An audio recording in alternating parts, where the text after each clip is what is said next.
Depois de passar 15 anos trancado, o mafioso Tommy Vercetti é enviado para a ensolarada Vice City. Logo de cara, uma emboscada deixa sem um tostão, e na mira de seu antigo chefe. Essa é a saga de como um homem traído foi de peão a rei absoluto do crime nos anos 80. E pra gente entender como ele chegou ao topo, precisamos voltar ao início de tudo, em uma cidade onde confiança é a moeda mais rara de todas.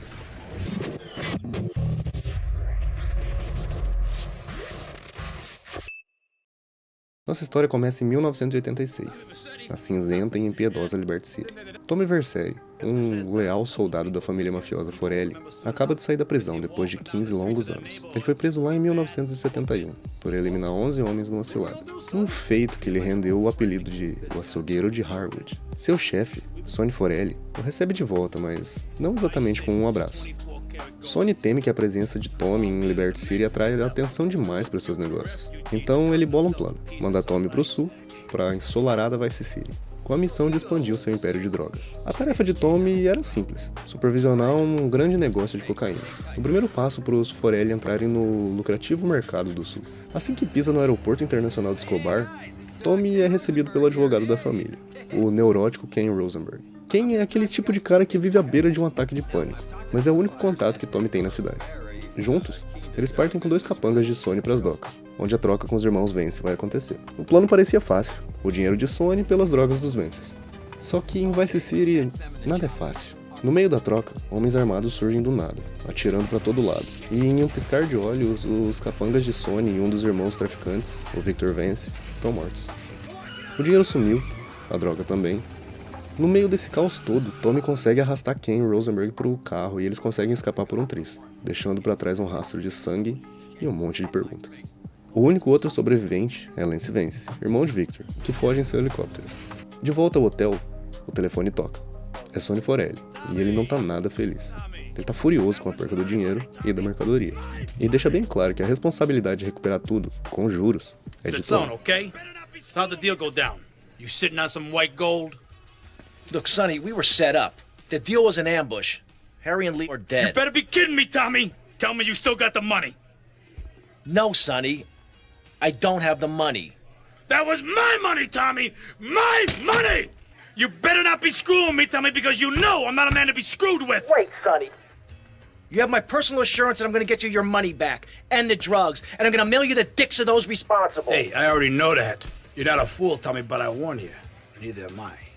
If it was anybody else, you'd be dead already. But because it's you, because we got history, I'm gonna let you handle this. Look, Sonny, you got my word. I'll be in touch.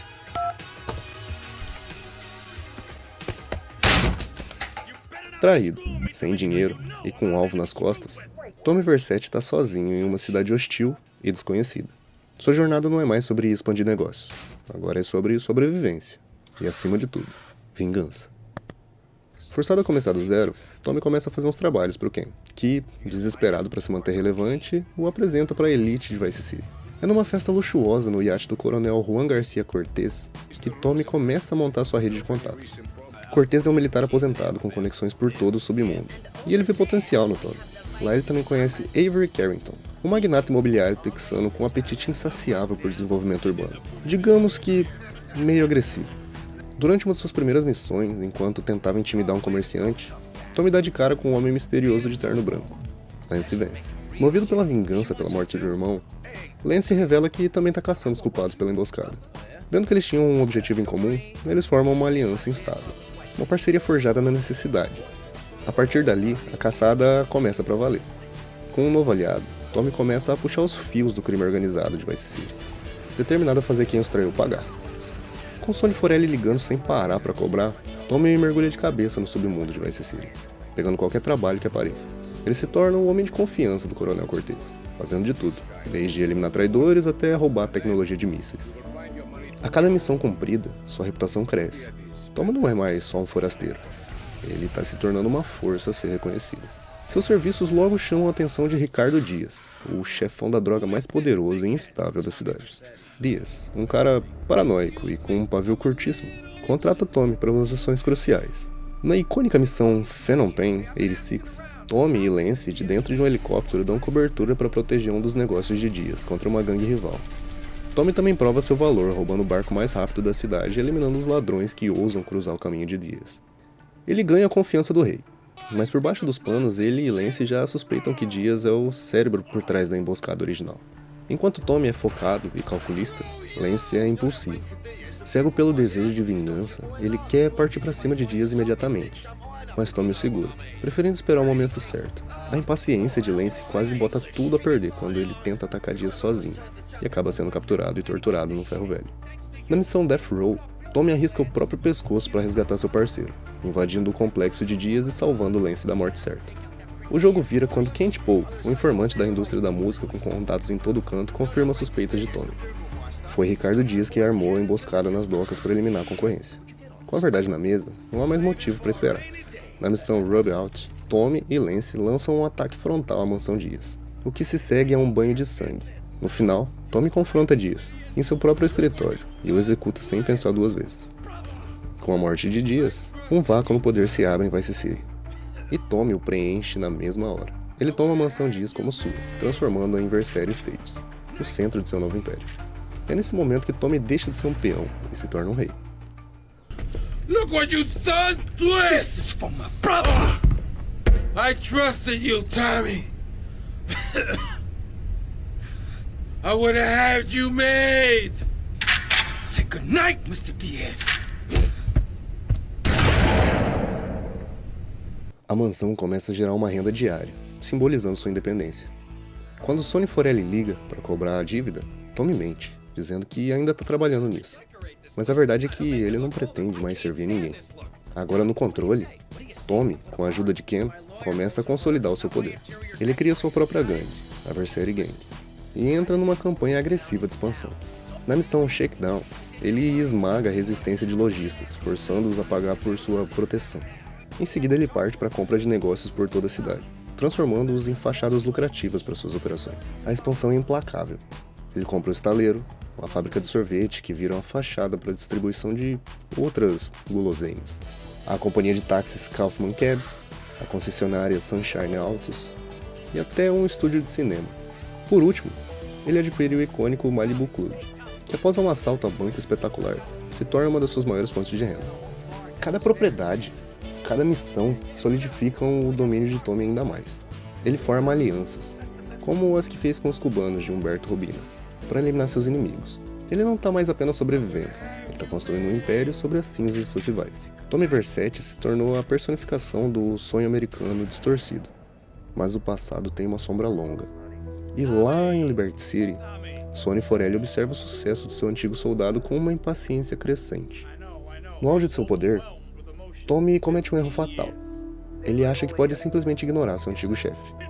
Do outro lado do país, Sonny Forelli está cada vez mais irritado. Ele não quer apenas o dinheiro que perdeu, ele quer uma fatia do império que Tommy construiu. As ligações de Sonny se tornam cada vez mais ameaçadoras. Ele começa a mandar seus capangas para taxar os negócios de Versailles. Em um ato de desafio, Tommy lida com esses cobradores de forma brutal, mandando um recado claro: Vice City é dele. A tensão explode. Vendo que as ameaças não funcionam, Sonny decide resolver o problema pessoalmente. Ele avisa Tommy que está a caminho de Vice City para pegar o que ele acredita ser seu. A notícia deixa Ken Rosenberg em pânico, mas Tommy permanece frio. Ele manda Ken preparar $3 milhões em notas falsas, em uma última cartada para pegar Sonny. Ele diz a Lance para reunir seus homens, se preparando para a guerra. É nesse momento que a traição se manifesta de forma mais dolorosa. Lance vence, o homem que lutou ao seu lado vira casaca. Por baixo daquela fachada calma, Lance acumulou ressentimento. Ele se sentia desrespeitado, ofuscado por Tommy, e tratado como um parceiro de segunda classe. Ele já tinha reclamado de sua parte nos lucros, mas Tommy, focado no império, ignorou os sinais. Vendo essa brecha, Sonny explorou a fraqueza de Lance, prometendo o poder que ele tanto queria. O confronto final acontece na missão Keep Your Friends Close. Sonny e seus homens chegam à mansão. A tensão é evidente. É então que Sonny revela seu trunfo. Pelo menos alguém na sua organização de merda sabe como fazer negócios. Não é Lance. Lance vence, se posiciona ao lado de Sonny. Foi mal, Tommy, ele diz. Isso aqui é Vice City. São apenas negócios. Ele revela que o dinheiro de verdade está no cofre do escritório. A traição está feita. Mas Sonny tem mais uma revelação. Ele confessa que a emboscada em Harwood, há 15 anos atrás, que mandou Tommy para a prisão, foi uma armação dele. Ele enviou Tommy para matar um homem, mas na verdade haviam 11 o esperando. Um plano para se livrar do açougueiro de Harwood para sempre. O homem que ele temia pudesse roubar o seu lugar. What? No big hugs for your old buddy? I've had 15 years out of the loop. I'm a bit rusty on family etiquette. Oh, he's angry, huh, Tommy? Didn't I say your temper would get you into trouble, huh? There's 3 mil in the cases. How many was it? 10? No, 11 men. That's how you get to be called the Howard Butcher. You sent me to kill one man. One man! They knew I was coming, Sonny. Tommy, watch your tone. Anyone would think you blame me for that unfortunate set of circumstances. Just take the money. Get the damn cash. Naquele momento, tudo fica claro para Tommy. Com uma mistura de fúria e frieza, ele encara seu antigo chefe e solta a icônica frase: "Eu só queria te deixar irritado, antes de te matar." E é o estopim para um tiroteio gigantesco dentro da mansão. Sozinho, Tommy luta para defender seu império. Sua primeira prioridade? O traidor. Ele persegue Lance até o telhado, e num confronto rápido e brutal, executa seu ex-amigo com a frase imortal: "This is the last dance for Lance Vance." Com o traidor fora do caminho, Tommy volta para o salão principal. Ele encara Sonny Forelli, o arquiteto de todo o seu sofrimento, um homem que roubou 15 anos da sua vida. Em meio ao luxo de sua própria mansão, Tommy finalmente mata o homem que o traiu 2 vezes, pondo um fim sangrento à influência da família Forelli em sua vida. O som de tiros para. O silêncio na mansão é quebrado pelos passos de Ken Rosenberg, que sai do seu esconderijo tremendo. Ao ver a carnificina, ele mal consegue acreditar. Tommy, agora mais calmo e no controle total, olha para a cena e diz a Ken que não haverão mais problemas com as famílias do norte. Os dois sobem a grande escadaria, parados no topo, olham para o império que defenderam com sangue e fúria. Eles são os reis indiscutíveis de Vice City. A jornada de Tommy está completa. Ele chegou como um ex-condenado, foi traído, caçado e deixado para morrer. Mas com uma combinação de brutalidade, inteligência e ambição, ele superou todos seus inimigos. Ele destruiu o homem que o criou e o amigo que o traiu, consolidando seu lugar como o único e absoluto chefão do crime de Vice City. Essa foi a saga completa de Tommy Vercetti em GTA Vice City. Qual missão ou personagem dessa história é o seu preferido? Deixa aqui nos comentários. E se você curte essas narrativas épicas do mundo dos jogos, não se esqueça de se inscrever e ativar as notificações para não perder os próximos vídeos. Até a próxima!